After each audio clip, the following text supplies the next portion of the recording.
কখনো খেয়াল করেছ যে মানুষটা একসময় তোমার মেসেজের অপেক্ষায় থাকতো, এখন সেই মানুষটাই তোমার মেসেজ সিন করে রেখে দেয়। আগে যে 5 মিনিট কথা না বললে অস্থির হয়ে যেত, এখন ঘন্টার পর ঘন্টা, দিনের পর দিন কোনো খবর নেই।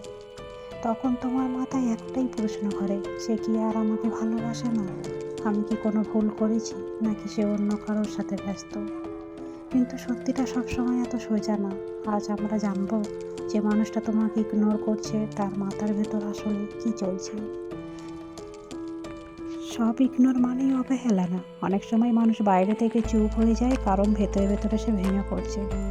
হয়তো সে কাজের চাপ সামলাতে পারছে না, হয়তো পরিবারের সমস্যা তাকে মানসিকভাবে ক্লান্ত করে ফেলছে, হয়তো সে নিজের ভবিষ্যৎ নিয়ে এত চিন্তায় আছে যে সম্পর্কের সময় দেওয়ার শক্তিটুকুও তার নেই।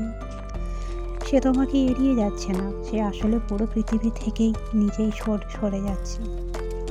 কিছু মানুষ কষ্ট পেলে কারোর কাঁধে মাথা রাখে, আর কিছু মানুষ কষ্ট পেলে একা হয়ে যায়, সে দ্বিতীয় দলে।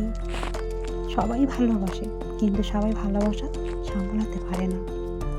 হয়তো সে তোমাকে পছন্দ করে, কিন্তু সে নিশ্চিত না এই সম্পর্কটা সে আদৌ ভবিষ্যতে নিয়ে যেতে পারবে কিনা। তাই সে দূরে সরে যাচ্ছে, কারণ সে ভয় পায় তোমার কাছে যত কাছে যাবে তোমাকে তত বেশি আঘাত করবে। এই ধরনের মানুষেরা ব্রেকআপ বলে না, তারা ধীরে ধীরে হারিয়ে যায়, কারণ মুখে শেষ বলার সাহস তাদের নেই। তুমি হয়তো তাকে খুব ভালোবাসো, কিন্তু সে হয়তো সেই ভালোবাসার গভীরতা সামলাতে পারছে না। তুমি যখন বেশি কেয়ার করো, বেশি খোঁজ নাও, বেশি সময় চাও, সে হয়তো ভাবতে শুরু করে, আমি কি তার প্রত্যাশা পূরণ করতে পারবো? আমি কি তার জন্যই যথেষ্ট? এই ভয় থেকেই অনেক সময় মানুষ পালায়। তারা ভালোবাসা থেকে পালায় না, তারা দায়িত্বের ভয় থেকে পালায়। সব সম্পর্ক টিকে থাকার জন্যে না, কিছু সম্পর্ক আসে শুধু আমাদের কিছু শেখাতে। হয়তো সে বুঝে গেছে এই মুহূর্ত তার জীবনে সবচেয়ে বেশি দরকার নিজেকে সময় দেওয়া। সে নিজের ক্যারিয়ার, নিজের মানসিক শান্তি, নিজের স্বপ্ন এসবের পিছনে ছুটতে চায়। আর এই দৌড়ে সে ভাবছে সম্পর্ক এখন আমার ফোকাস না। তাই সে ধীরে ধীরে দূরে সরে যাচ্ছে, কারণ সে জানে তোমাকে কাছে রাখলে সে পুরোপুরি নিজের দিকে মন দিতে পারবে না। এই অংশটা শুনতে কষ্ট হবে, কিন্তু সবসময় কারণ গভীর বা দার্শনিক হয় না। হয়তো সে আগের মতো ফিল করছে না, হয়তো তার আগ্রহ কমে গেছে, হয়তো তুমি বদলাওনি, কিন্তু তার অনুভূতি বদলে গেছে। সব ভালোবাসা চিরকাল একই রকম থাকে না, কিছু অনুভূতি সময়ের সাথে ফিকে হয়ে যায়। আর কিছু মানুষ সাহস না থাকায় আমি আর আগের মতো ফিল করছি না এই কথাটা বলতে পারে না। তাই তারা সহজ রাস্তা নেয়, ইগনোর করা।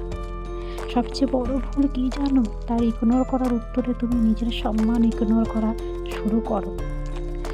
বারবার মেসেজ দাও, বারবার কল দাও, বারবার বোঝার চেষ্টা করো সে কেন এমন করছে। কিন্তু একটা সম্পর্ক একা একজন টানলে সেটা সম্পর্ক না, সেটা বোঝা হয়ে যায়। সবসময় সমস্যা তোমার না। কেউ দূরে গেলে তার মানে এই না যে তুমি যথেষ্ট না। কখনো কখনো মানুষ শুধু তোমার জন্যে না, আর সেটা তোমার ব্যর্থতা না, এটা শুধু মিসম্যাচ। যে মানুষ দূরে যেতে চাইছে তাকে জোর করে কাছে রাখা যায় না। স্পেস দিলে দুটো জিনিস হয়, হয় সে তোমার মূল্য বুঝে ফিরে আসে, আর না হলে তুমি বুঝতে পারো সে কখনো সত্যি তোমারই ছিল না। দুটোর যে কোনো একটা জানাই তোমার জন্য ভালো। তার লাস্ট সিন দেখে জীবন চলে না। তোমার নিজের স্বপ্ন আছে, নিজের মানুষ আছে, নিজের ভবিষ্যৎ আছে। যে মানুষ তোমাকে সময় দিতে পারে না, তার জন্য নিজের পুরো জীবন থামিয়ে রাখাটা নিজের প্রতি অন্যায়। যে মানুষটা তোমাকে ইগনোর করছে সে হয়তো খারাপ না, সে হয়তো দুর্বল, সে হয়তো বিভ্রান্ত, সে হয়তো নিজের ভেতরে হারিয়ে গেছে। কিন্তু একটা জিনিস মনে রাখবে, যে মানুষ তোমার জীবনে থাকতে চায় সে হাজার ব্যস্ততার মধ্যেও তোমার জন্য একটু সময় বের করবে। আর যে চায় না তাকে ধরে রাখার চেষ্টা করলে তুমি শুধু নিজের হৃদয়টাকেই কষ্ট দেবে। তাই কাউকে জোর করে তোমার জীবনে রাখার চেষ্টা করো না। যে থাকা সে নিজে থেকেই থাকবে, যে যাওয়া তাকে ধরে রাখা যায় না। তুমি কখনো কারোর অপশন না, তুমি কারোর প্রায়োরিটি হওয়ার যোগ্য।